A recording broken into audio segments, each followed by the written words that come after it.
শুক্রবার চট্টগ্রামের পাথরঘাটা শ্রী চিন্ময় সেন্টারত অনুষ্ঠিত হয়ে শাকপুরা আদর্শ উচ্চ বিদ্যালয়ের সাবেক প্রধান শিক্ষক, চট্টগ্রাম দক্ষিণ জেলা শিক্ষক সমিতির সাবেক সভাপতি এবং শাকপুরা ইউনিয়ন পরিষদের সাবেক চেয়ারম্যান প্রয়াত বাবু বাদল চন্দ্র দাস মহোদয়ের স্মৃতিচারণে এক শ্রদ্ধাঞ্জলি সভা। জাতিসংঘের পিস মেডিটেশনের প্রবক্তা ও শাকপুরা কৃতি সন্তান শ্রী চিন্ময় কুমার ঘোষের স্মৃতি বিজড়িত এই সেন্টারত আয়োজিত এই অনুষ্ঠানত অংশ লইয়ে বিভিন্ন শ্রেণী পেশার গুণীজন। অনুষ্ঠানত উপস্থিত আছিল প্রকৌশলী উদয় শেখর দত্ত, শিক্ষক বিজয় শঙ্কর চৌধুরী, শিক্ষক অমল দত্ত, ব্যাংকার চন্দন চৌধুরী, ব্যাংকার রতন দাস, ইউপি সদস্য শম্ভু চৌধুরী, শ্রী চিন্ময়ের কাকাতো ভাই স্বপন কুমার ঘোষ ও আর বোধ কেউ। এছাড়াও প্রয়াত শিক্ষকের সুযোগ্য পুত্র সুদীপ দাস ও সুবীর কান্তি দাসও অনুষ্ঠানত উপস্থিত আছিল। অনুষ্ঠানের শুরুতেই সম্মিলিত মেডিটেশন এবং প্রয়াতের স্মৃতির উদ্দেশ্যে 1 মিনিট নীরবতা পালন করা হয়। শ্রদ্ধাঞ্জলি পাঠ গজ্জি কিশোর দে, কবিতা আবৃত্তি গজ্জি পূজা গুপ্ত, রুবেল দে ও কিশোর দে, সঙ্গীত পরিবেশনা গজ্জি বুবলি ঘোষ। আত্মজ্ঞানের পরে আমার গরু কাছে আমার ভাই বলে জানি পাবো আমি শ্রেষ্ঠ পুরস্কার। ধন্যবাদ।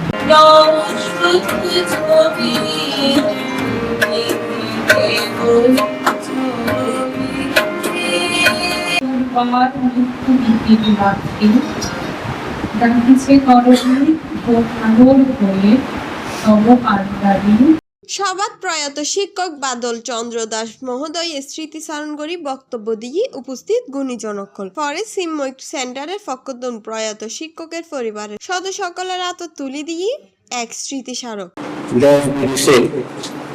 আছেন যারা স্যারের সান্নিধ্যে এসেছে তারা সবাই জানে উনি ওনার বিষয় এমন গুরুত্বপূর্ণভাবে বোঝাতেন এবং যেগুলো ছাত্ররা ক্লাসরুমে যা শিক্ষা দান করতেন তারপর আর সেই বিষয়টা আর বাড়িতে তেমন করতে হয়তো না, এইভাবে উনি আমাদেরকে শিক্ষাদান করেছেন। বন্ধু হিসাবে মানে অত্যন্ত আপনজন হিসাবে সুখে দুঃখে এই মন্দিরের উন্নয়ন কর্মকাণ্ডে সহযোগিতা করার জন্য সর্বাত্মক উনার পেছনে আমার থাকার সুযোগ হয়েছে। এরকম সুযোগ কয়জনের হয়েছে আমার জানা নেই সাতপুরাতে, তবে আমার হয়েছে। যখন স্যার কোনো সমস্যায় পড়ছে দশভূজা মাতৃমন্দিরের উন্নয়ন নিয়ে, তখন বলছে এই সমস্যা কোনো সমস্যা না, জায়গা মতো পৌঁছে যাচ্ছে। এই সেই বাদল চন্দ্র দাসের প্রতি উনি অনেক ছাত্রকে, হাজার হাজার ছাত্র তৈরি করছেন, এর ভিতরে অনেক গরিব ছাত্রকে উনি বিনামূল্যে পড়াতেন। এমন ছাত্র ছিল যাদের খাতা কেনার সামর্থ্য ছিল না। অন্যান্য ছাত্রদের থেকে খাতা পৃষ্ঠা নিয়ে খাতা বানিয়ে দিয়েছে। এরকম ছাত্র আজকে পৃথিবীর বিভিন্ন রাষ্ট্রে, বিভিন্ন কানাডার মধ্যে একজন, আমার জানা মধ্যে কানাডার মধ্যে একজন প্রফেসর, উনি চট্টগ্রাম বিশ্ববিদ্যালয়ের প্রফেসর হিসেবে ছিলেন, এবং বিভিন্ন ব্যাংকার আছে এবং অনেক অনেক ডাক্তার, ইঞ্জিনিয়ার এবং বিভিন্ন কলাকুশলীরা আছে। ওনার গুণের কথা বলে বিশ্বাস করা যাবে না। আমরা একজন সিংহ পুরুষকে হারিয়েছি, এটা ভাষায় বলার মতো নয়। আমি ওনার পরলোকের শান্তি কামনা করি এবং ওনার ঠাকুরের কাছে প্রার্থনা করি ঈশ্বর ওনাকে যেন স্বর্গবাসী করে।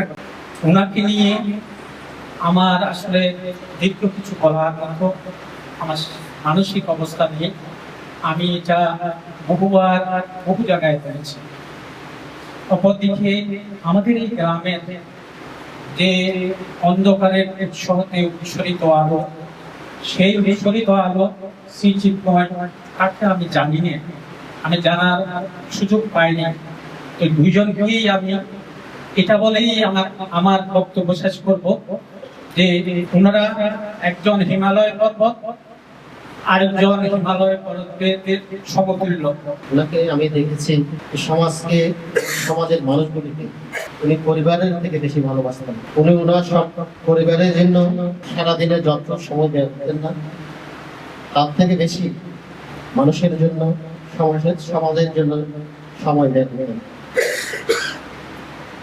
মানুষের জন্য কোনো কিছু করতে পারলে উনি খুব খুশি হতেন। আমার বাবা তেমন বিদ্যমান ছিল না, কিন্তু যতটুকু ওনার সামর্থ্য ছিল উনি মানুষকে সাহায্য সহযোগিতা করার চেষ্টা করতেন। আমি এমনও দেখেছি কেউ যদি ওনার কাছে আসতো, উনি ওনার নিজের পক্ষ থেকে যতটুকু সম্ভব সাহায্য সহযোগিতা করতেন।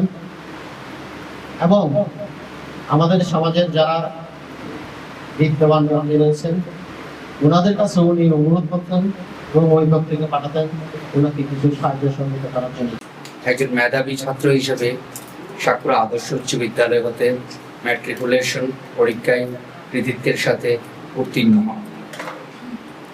1968 সালে বিজ্ঞান বিভাগে স্নাতক ডিগ্রি অর্জন করেন।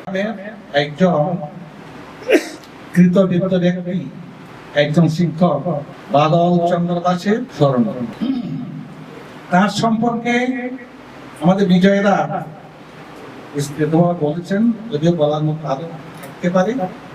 এবং আমাদের আরেকজন বক্তা অনেক কিছু তার স্বল্প বক্তব্য অনেক কিছু ইঙ্গিত করে গেছেন। তারপরেও তার সম্পর্কে অনেকে অনেক কিছু জানেন, হয়তো সবকিছু এ স্মরণ সবার মধ্যে দিয়ে বললে এটা শেষ হবে। একটা কথা শ্রী অরবিন্দ বলছেন, একটা মানুষকে পরিচয় হচ্ছে তার স্ট্যাটাস দিয়ে নয়, তিনি কোন পজিশন এটা দিয়ে নয়, তার ভূমিকাটা দিয়ে তিনি কি এটা দিয়ে। স্যারের এই সুন্দরতা আমাদের স্তব্ধ করেছে। তো যখন ছোটবেলায় আমি দেখেছি, যখন আসতেন রাশিয়া থেকে, জার্মানি থেকে বা বিভিন্ন রাষ্ট্র থেকে যখন আমাদের বাড়িতে আসতেন, তখন আমার মা বলতেন যা একটু বাবুল স্যারকে একটু ডেকে নিয়ে আই। আমি যেতাম, আমি গিয়ে স্যারকে বললাম স্যার একটু বিদেশে এসছে, একটু আসেন স্যার। তো স্যার আসতো, এসে সেই বিদেশিদের সাথে আমাদের সাতপুরের ঐতিহ্য, কৃষ্টি, কালচার থেকে শুরু করে আনুষঙ্গিক সব কথা হতো। স্যারকে ইংরেজিরও অনেক বইটা দিতেন, স্মৃতিগুলো লেখা বই। আমাদের বিপদ আপদে আর হয়তো আমরা কাউকে পাবো না। আমরা যে কোনো বিগত দিনে যে কোনো বিপদ আপদে আমরা স্যারের সান্নিধ্যে এসেছি, স্যারকে বলেছি স্যার কি করবো। স্যার আমাদেরকে অবৈ প্রদান করেছেন, অবৈ দিয়েছেন। আজকে সে অভিভাবকহীনতায় আমরা ভুগছি। সারা বোয়ালখালীতে কে কোথায় কে লেখাপড়া করছে, কে করছে না, কে খারাপের দিকে যাচ্ছে, কার চাকরি হচ্ছে, যার চাকরি হচ্ছে না, সব দিকে উনি মাথা ঘামাত। আর আমি দেখতাম হিন্দু, মুসলমান, বুদ্ধ, খ্রিস্টান সবাই আসতো ওনার কাছে, স্যার আমার ছেলের জন্য একটু বলেন, আমার মেয়ের জন্য একটু বলেন। এইভাবে উনি আমার সামনে দেখতাম অনুরোধ করত ওই কোম্পানি বড় সাহেবকে, এই তোমরা এতে একটু চাকরি। অনুষ্ঠানত সঞ্চালনা করছি রিমন ঘোষ। শিক্ষকতা, সমাজসেবা ও নেতৃত্ব যে অবদান রাহি গিয়ে বাদল চন্দ্র দাস, এই শ্রদ্ধাঞ্জলি সভা তারও এক মর্মস্পর্শী স্বীকৃতি। বলহালি প্রতিনিধি রাজীব দরে ফারানা report, CN TV news, Chittagong.